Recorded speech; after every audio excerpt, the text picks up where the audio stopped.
Si ce soir, ce n'est pas simplement pour défendre Vincenzo, mais on est ici comme lanceur d'alerte. Parce que la résolution de la Cour de justice européenne ouvre une période et des scénarios extrêmement noirs pour nous. Extrêmement noirs parce que cet équilibre qu'il y a entre les droits fondamentaux et le pouvoir, de fait, il n'existe plus. Ça veut dire qu'aujourd'hui, effectivement, on a introduit dans l'espace juridique européen, la Cour de justice européenne a introduit les Mussolini, les Salazar, les Franco, les colonels grecs, les Orban, les futurs petits Mussolini ont le droit de citer désormais parmi nous. Et ça, c'est extrêmement dangereux. Comment faire? C'est pas évident, c'est dur.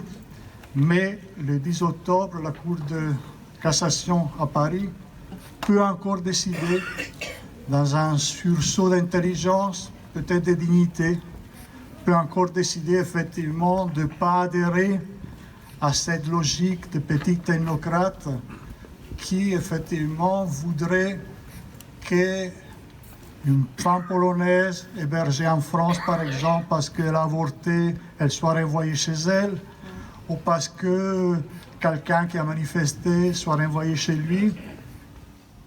Je pense qu'ils vont avoir cette sursaut de dignité, mais il faut les aider.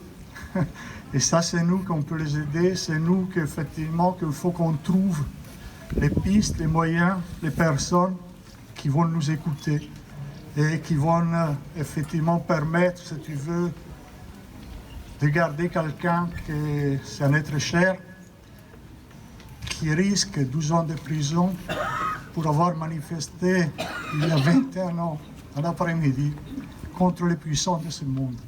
Merci. Il a juste été considéré comme responsable de toutes les dégradations commises autour de lui par d'autres, parce que juste sa présence de manifestant voulait dire qu'il était coupable. Et c'est coupable qu'il a été recherché, coupable comme 9 autres, comme les 10 de Gênes. On l'a condamné sur un montage policier, juste avec des photographies, des films que la police avait recueillis, et on est venu le chercher 18 mois plus tard pour lui faire engager un véritable tourment, une véritable aventure judiciaire qui a connu son apothéose qu'en 2012. Nous avions gagné devant la Cour d'appel d'Angers, et à chaque fois, ça a été la déception devant la Cour de cassation, et c'était le retour à la case départ. Et là, c'est presque l'estocade devant cette Cour de justice européenne. Alors, plus que jamais, si on veut sauver Vincenzo, obtenir sa liberté définitive, totale, assumée par un droit d'asile en France, si on veut vraiment la justice, la vraie, crions à l'injustice. Multiplions nos actions, nos manifestations comme on le fait aujourd'hui. Médiatisation, publication. Car plus notre voix sera forte, démultipliée, amplifiée, relayée, plus nous aurons peut-être, par cette voix qui sera portée par tous et par toutes nos actions, la chance de le sauver. Par contre, ce qu'on vient d'entendre, l'échange que j'ai eu tout à l'heure avec Vincenzo nous donne raison, à savoir, à un moment, quand la justice est injuste, on doit se lever. Nous, politiques compris. Alors c'est ainsi, on l'a vu contre le 5 octobre, on doit pouvoir, soit une manifestation commune, ou soit une manifestation devant le Sénat, une autre devant l'Assemblée. Donc le 5 octobre, ce sera juste une semaine avant la date du 11. Qui date du code de justice italien, le code Rocco.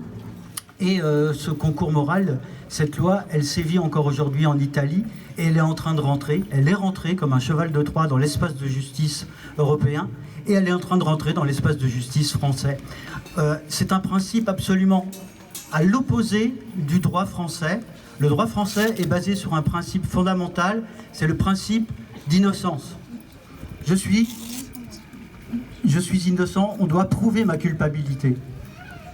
Ça s'appelle la présomption d'innocence. Et le code Rocco, le concours moral, cette loi fasciste de Mussolini, c'est la présomption de culpabilité. Vous êtes ici dans ce rassemblement, et donc vous êtes complice. Vous pouvez être accusé des propos que je suis en train de dire. Vous pouvez être accusé tout simplement parce que vous êtes là, parce que vous voyez une dégradation, parce que vous voyez quelque chose. Et cette peine, elle est de 10 ans de prison, elle peut aller de 8 à 15 ans. Donc c'est un principe qu'il faut absolument combattre, refuser. Il faut que les juges français retrouvent leur souveraineté, leur indépendance face au diktat de la Cour de justice de l'Union européenne, qui était censée donner un avis et qui, au-delà de l'avis, a donné une injonction aux juges français en disant « exécutez cet avis », alors que c'est simplement un avis, ce n'est pas à eux de décider, c'est aux juges de la Cour de cassation de prendre leurs responsabilités et d'examiner ce dossier en fonction des droits fondamentaux et en fonction du principe qui est celui du droit français, c'est la présomption d'innocence.